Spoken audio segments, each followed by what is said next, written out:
Lady has yielded the well. Forgive me, Mr. Speaker. I want to yield the rest of my time to the minority leader. You have that right. The representative has yielded the balance of her time to the minority leader of the House to give on the minority report, 11 minutes. Thank you, Mr. Speaker. I want to direct our attention to two documents, page 73 and 74 of HB 742, which we just passed. And there's an interesting line on 73 and 74. It says that it gives the listing of how much you qualify for if you receive TANF cash benefits and how much you're actually going to receive. So for an assistant group of 3, the standard need is $424, but the monthly maximum benefit is $280. For a group of 4, the need is $500 and the monthly amount is $330. Now this is in a bill that just allocated $19.2 billion. I also want to point out that we are discussing a bill that is 4 pages and 1 line. And it strikes me that we have decided to set priorities. We have provided public benefits in this massive document to a range of groups, and we've spent taxpayer dollars for the needy who have airplanes and boats and other trappings of wealth. And yet, as we provide income tax credits and business incentives without any proof of necessity or any demonstrated proof of public return on investment, we have once again in this body declared war on the poor. Now, let me tell you about these dangerous poor people in Georgia. They've infiltrated our state. Georgia has the 3rd highest poverty rate in the nation, 18.52% versus a national average of 15.1%, and for children it is 22%. In our state, 1.8 million Georgians fall below a poverty line of $21,000 a year, but only a few thousand actually receive help. So why on earth would we want to deny even those few thousand who reach out for a hand? Why would we deny them access? Georgia also has the 9th highest unemployment rate in the United States, so even if they're trying to get a job, they probably can't find one. And yet when faced with this danger of this insidious enemy, the poor of Georgia, we are asked today to arm the government not to fight poverty, not to fight unemployment, but to declare war on the poor. TANF is the weapon we've chosen, like a guided missile against the least of these. So let's talk about these dangerous Georgians. Let's talk about what TANF actually does. To get TANF, you have to actually make less than half of the poverty line, so half of $21,000. And if you're in a 2-parent family, both parents have to participate in work activities if they can find a job, and if they can't, we make work for them. A single parent can be excused from this obligation, but only if they have a child under the age of 12 months. And if a recipient fails to work, we have a program in place that says they either face a 25% reduction in their grant, so 25% of the $280 a month goes away, or they lose it altogether. So our target is fixed and our arsenal is loaded. And HB 861 first shells the poor who use TANF to eat. Parents who have children who might be denied dinner because of a parent's poor choice. Because let's be clear, no person can receive food stamps without having children. And while the author says this is to protect the children, we can either protect them against the phantom menace of non-existent epidemic, or we can attack the known scourge of child hunger. Or will we feed these children in arrears after we've proven that they deserve to eat? But it would be unfair to single out one attack, because we're craftier against our enemy, these dangerous poor. We again hear that it's all about the children. And if it is, then the state should pay for the test, not the children. If this is about strengthening families, then this bill, this 4-page bill, would include funds for drug treatment. And if we want to support the 500 families, 500 out of 1.8 million, if we want to target those 500 families, then we would not immediately deny benefits taking food out of the mouths of babes. We would trust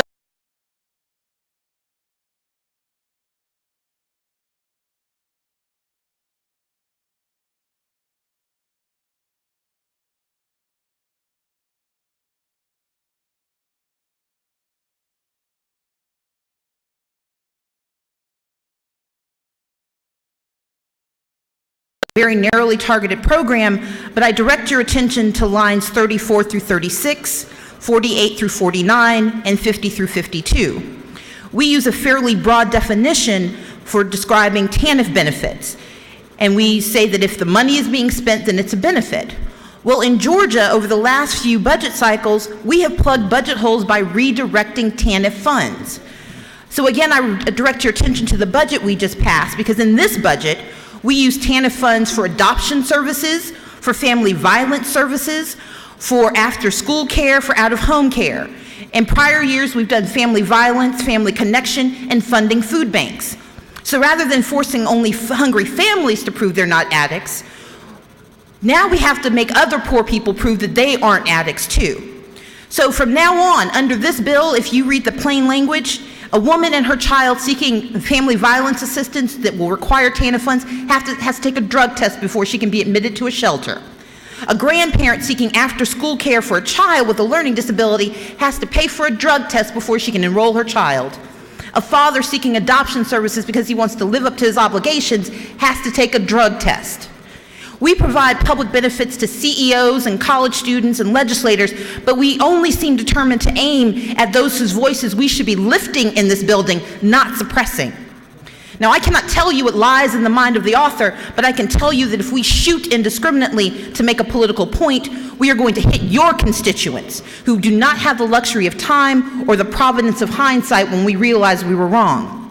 We cannot afford legislation that simply seeks to tell the least of these Georgians that we think it's their fault that they're poor. Because this bill sends a very clear message that those who are struggling in this incredibly difficult economy, that they wouldn't be poor if they hadn't if they'd made different decisions. We tell them that being poor is your fault and punishing you is our obligation. Now, the House today has a chance to declare armistice, to tell the poor of Georgia that we do not despise them, that rather than scoring political points by targeting the one enemy too weak to fight back, we will do the difficult and tremendous job of family building, not family breaking. That we will arm them with the tools to lift themselves from poverty rather than salt the ground with landmines that destroy their lives, starve their children, and deny them benefits. Because if you've never had to scrounge to find a couple of dollars to buy milk because your check was late and the light bill was too high, then you don't understand the difference that $3 can make. And if you've never had to face the choice between buying a child Tylenol for his cold or bread for his stomach, then you don't understand the difference that $3 can make. And if you don't understand that difference, then you should not make this choice for families trying to subsist on $280 a month. And if you have never fled an abusive husband with your 3 children in tow in the dead of night with pennies to your name, you should not tell a woman that she has to take a drug test before she can seek shelter or be evicted from one if she does. So today I come to the well to ask you to declare a ceasefire. Declare a ceasefire on the poor and say no to this latest attack. Vote no on HB 861, an ill-conceived bill riddled with loopholes that will harm all services provided by TANF, as this law requires. Reject war on the poor and vote no. Mr. Speaker, if there are no questions, I'll yield the well. You do have questions if you care to yield. I'm happy to yield.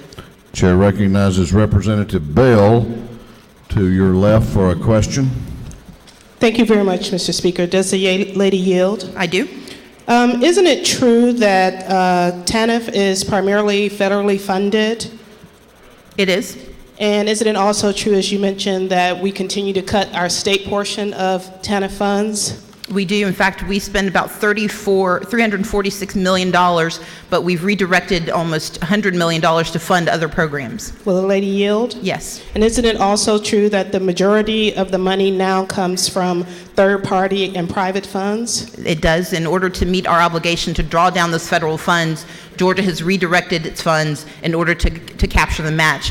And because of that, we're not simply going to be targeting the cash benefits, which may be the author's intent, but we will capture any program that receives any monies that are federally funded through TANF, which includes food banks, family violence services, anything we have put into that budget. Thank you very much. Does the lady yield for one last question? I do. Isn't it true that in Mark 14:7, Matthew 26:11, and John 12:8, that the Word of God tells us that the poor will be with us always? And if that is true, we should not be passing bills to get rid of the poor in Georgia? I would disagree. The poor will be with us always, but we don't have to hurt them because they are. Absolutely. Thank you. You have other questions, and about a minute and 45 seconds if you care to yield. Certainly, sir. The chair recognizes Representative Hextall to your left for a question. Does the lady yield? I do. Isn't it true that when you think about what's happening on this bill, that it gets to be even dumber and dumber? And isn't it true that I think that what happens, and I'm very angry about it, that when we start attacking, isn't it true that when we start attacking the drug problem, we start bottom up as opposed to top down? And isn't it true that with the resources we have in this country, if we can see a license plate from the heavens, can we not find out who's bringing drugs into this country? And isn't it true that if we really got serious about drugs, that we could eliminate the drug problem in this country within 5 years? I would agree. Isn't it true that we talk about that we're supposed to fight domestic and foreign enemies? Isn't it true? Then that blame it, why aren't we doing what we are capable of doing and really fighting drugs? And isn't it true, and I apologize for the emotions involved in this, isn't it true that if we really attack the drug problem in this country like we're capable of doing, that the economy would collapse within a matter of months? And so we understand why it's not being done. Isn't it true? It is true. No, I would agree that the gentleman is correct. Well, Mr. Speaker, I believe my time has lapsed, so I will yield the well. Lady has yielded the well. We're down now to the chairman's time. The chairman of the committee.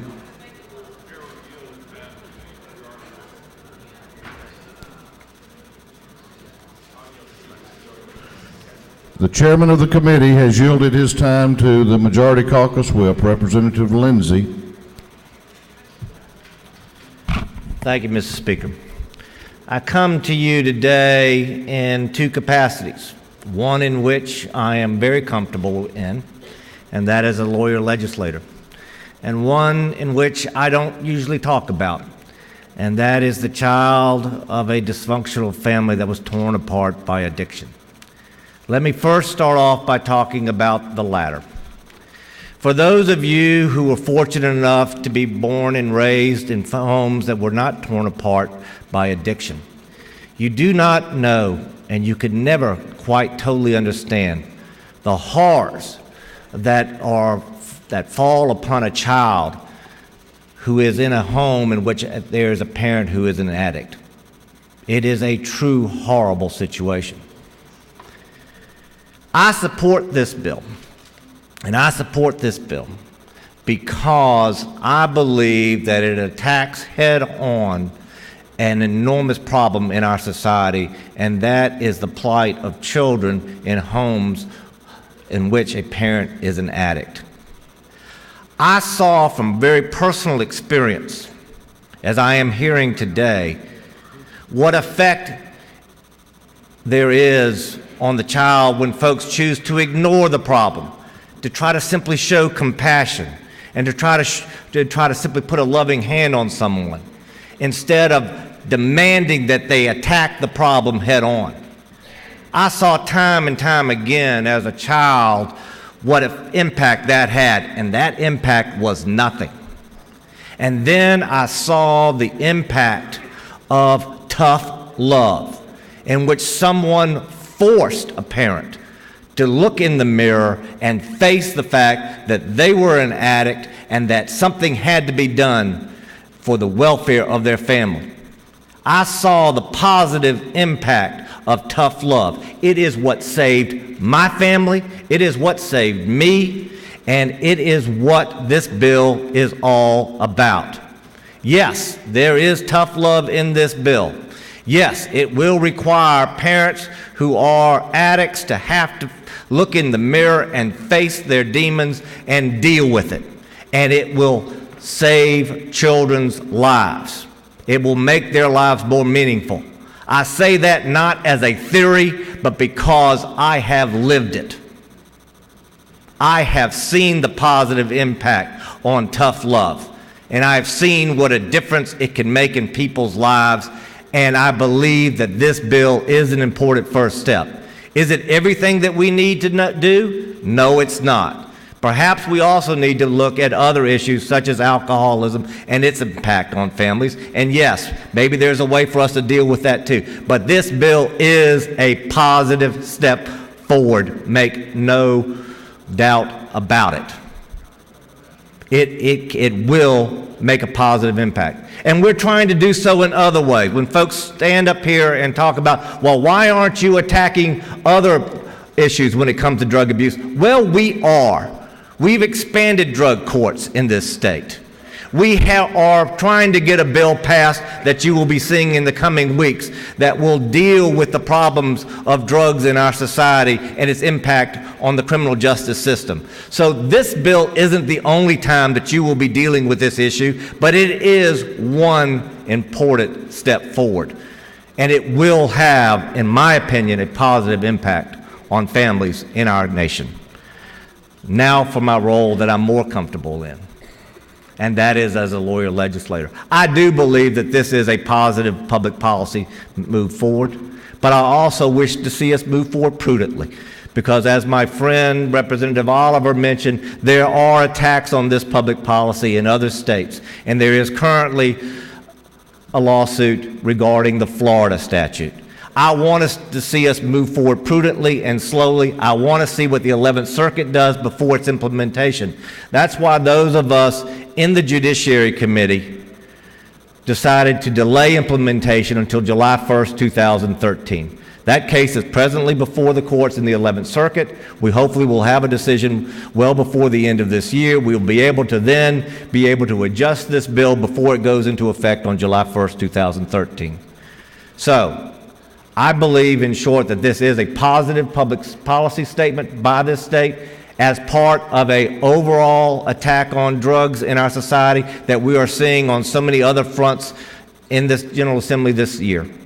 And I also believe that we're moving slowly and prudently so that the cost that Representative Oliver so rightly is concerned about will not necessarily be borne on the state of Georgia, so that we can wait and see what happens to the Florida suit first. Mr. Speaker, I yield the well, and I yield my remaining time to Dr. Watson. Gentleman has yielded the well. Chair recognizes Representative Watson on a portion of the chairman's time. Thank you, Mr. Speaker, and thank you, Representative Lindsay, for that heartfelt discussion. I, too, as Representative Lindsay says, I experience this on a day-to-day basis. I do drug screens. I take care of patients. And, you know, when you present the facts to people, you know, it sometimes is not pretty. You know, tough love is not easy. You know, the basic facts is that if someone is doing drugs, they should not be receiving money to help pay for that addiction. It should be going to the children. And in this situation, whether it goes to the guardian or the grandfather or the grandmother, it is going to the children. Now, on a more personal level and on a specific level, I, as a physician, whenever I go into the hospital, at any time I am subject to drug testing. And you know, that's the way it should be. You know, because many times we have the control of people's lives, we have the control of expenses, we have control of tests and so forth. So I think it's important that we should have the trust of the public. My wife, as a public school teacher, is drug tested every year. And you know, and that's the way it should be. I think that's a good thing. Now, some of the rhetoric that we have heard here today has been a little bit disappointing. You know, the poppy seed myth that we hear. Well, goodness gracious, that's certainly been reported decades ago. We're well aware of that. It depends on the threshold that we have in the drug screen. So I mean, it is disappointing. It is something that you do take into consideration when you're doing drug testing. And I stand behind this bill, and I think it is a good bill. Mr. Speaker, I'll yield my rest of the time to Representative Michael Hardin. Thank you. The gentleman has yielded the well. He yields the balance of the chairman's time to Representative Hardin. 11 minutes remaining. Thank you, Mr. Speaker. I'll definitely come in under that. Once I left the well a while ago, I took a seat and decided to get out pen and paper, and if anyone said anything that wasn't true, I was going to write it down and set the record straight, but I ran out of paper and we're running out of time. I'm going to start off with the process, and I'm going to be quick. The question's been raised about these folks that are poor. They're going to have to travel to get a drug screen. The Department of Human Resources currently has policy in place that allows for this. These folks are randomly screened when they come into the office, or a drug screen professional goes to their home. So the travel expenses for this person is negated because they're already going to the local DFACS office to reapply for their TANF benefits, which has to be done on a pretty regular basis. How does random work? The question was raised. Well, it's random. DHR, I've spoken with them. They're prepared to implement a policy to where they are 100% drawn randomly. The minimum that we're putting in this legislation is going to require a minimum of 1 random test a year, not to exceed 2 in 2 years, just in case there's, if someone were to have one at the 12th month of a year, followed by a second one the first month of the following year. Treatment. The question was raised, why aren't we doing anything about treatment? Because this bill is to address things that aren't currently in code, that aren't currently in policy over at DHR, and treatment is. Currently, if you fail a drug screen with DHS, with your local DFACS office, there's policies in place to deal with that. You work what is called a safety plan. I've been married to a wonderful lady who has worked for DFACS in the past for several years, and I can tell you all about a thing called a safety plan. When someone hits the radar of DHR, they work a safety plan. That's implemented by the court, it's determined by the court, it's administered by DHR through a local caseworker. And those implementations of those safety plans have things in there such as treatment. They have to go and get treatment. They have to be pursuing a job. They have to be doing A. They have to be doing B. Their kids can't be truant at school. That's already in code, or it's already in policy at DHR. So you're right, my bill doesn't address it. And then we've heard the great word of bias. That's a heavy word. We've heard some charges lobbed about how we're going after poor people. I don't want to bore you with the story, but I didn't grow up in a room that looked like this one. I was raised by a single mother. We lived in a trailer until I was 10 or 11 years old. We lived in about every trailer park in the county. She worked 2 and 3 jobs at times.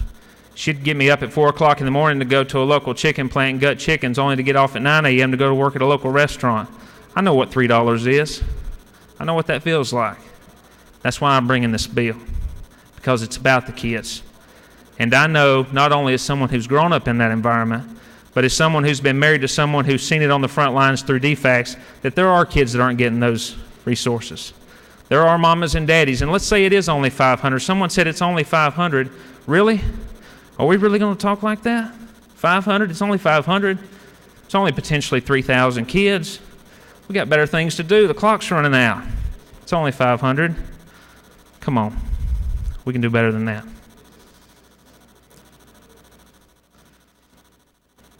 Someone raised the point that there is no evidence that those that are receiving TANF benefits need to be drug tested. I beg to differ. They're receiving the hard-earned taxpayer dollars of the people of this state. That alone puts them into that qualification to be drug tested. I've been asked, what about the court case? What if we're sued? My friends, if you come down here and the only legislation you get excited about are those things that there's potentially no lawsuit over, you should really consider doing something different. Because I don't legislate based on what some radical judges somewhere may bring down. I'm sent here by the people of the 28th District to protect the taxpayers of the hard-working people of this state. Maybe it only affects 500. There's been some debate that $700 isn't the right amount. It's only $200. Let's say it's only $1. You going to tell the people in your district that that's their dollar that we're wasting? I don't want to. That's why I bring this bill. Some have asked, why aren't we doing more?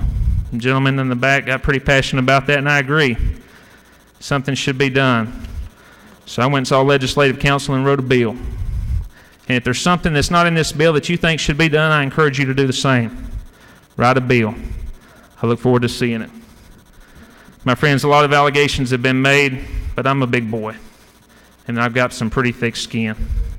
At the end of the day, this is about 3 things. It is about the children.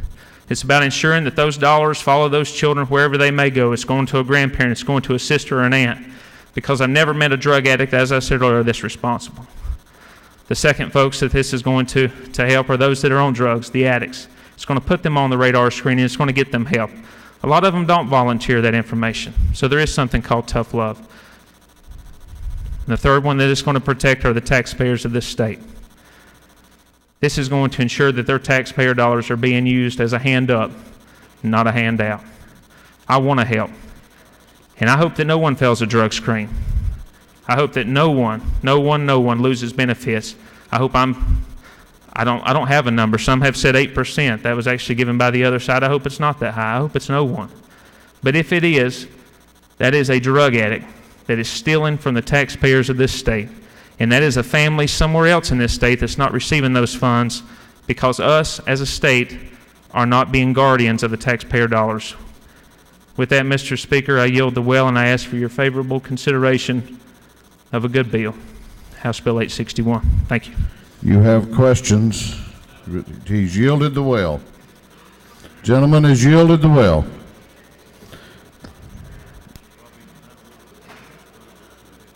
Previous question has been ordered. Is there any objection to adopting the committee substitute? What purpose does Representative Williams rise? Parliament inquiry. State your Mr. inquiry. Speaker.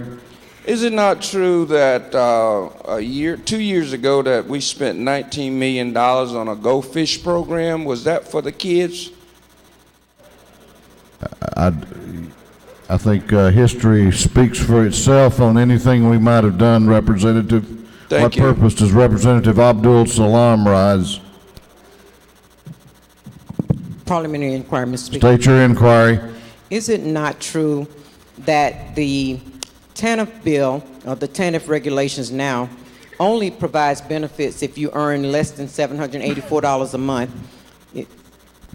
Is it not further true that you can only receive TANF for a total lifetime limit? According to DFACS, DHR, your lifetime limit is 48 months or 4 years. I'm sure the lady believes that to be true. Thank you.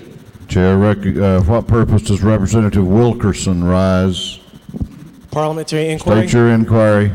Isn't it true that this bill, if someone tests positive for drugs, that because of the confidentiality agreement, we could be leaving kids in harm by not reporting them to the drug courts? I'm sure the gentleman believes that to be true. Final parliamentary inquiry or recognition. For what purpose does Representative Smith rise? Sir, is it not true that... What purpose do you rise, Representative? State your inquiry. Is it not true that there is no retroactive substance in this bill that will pay the recipients that take drug tests for the 2 weeks that they'll probably have elapsed if they do not fail a drug test? I'm sure you can read the bill and find that out, Representative. Is there any objection to adopting the committee substitute? The chair hears none. The committee substitute is adopted. Is there any objection to agreeing to the report of the committee, which was favorable to the passage of the bill? The chair hears none. The report of the committee is agreed to. Shall this bill now pass? All those in favor of the passage of House Bill 861 will vote aye. All those opposed will vote no, and the clerk will unlock the machine.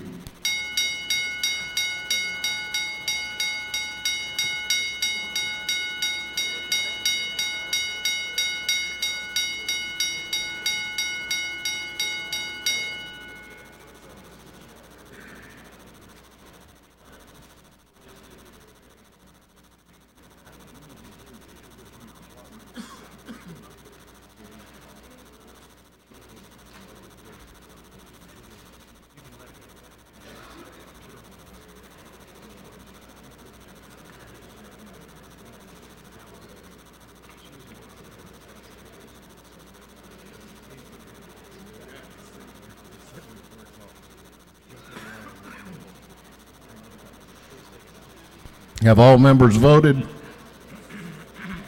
Have all members voted? If so, the clerk will lock the machine on the passage of House Bill 861. The ayes are 114, the nays are 59. This bill, having received the requisite constitutional majority, is therefore passed. Chair recognizes the chairman of the Rules Committee for an announcement. Boy, I love this job. There'll be a Rules Committee meeting at 7 o'clock. We have, down in room 216, we have barbecue from Deep South Barbecue. We're going to be in recess until 7:15 for dinner and come back at 7:15 promptly. House is in recess.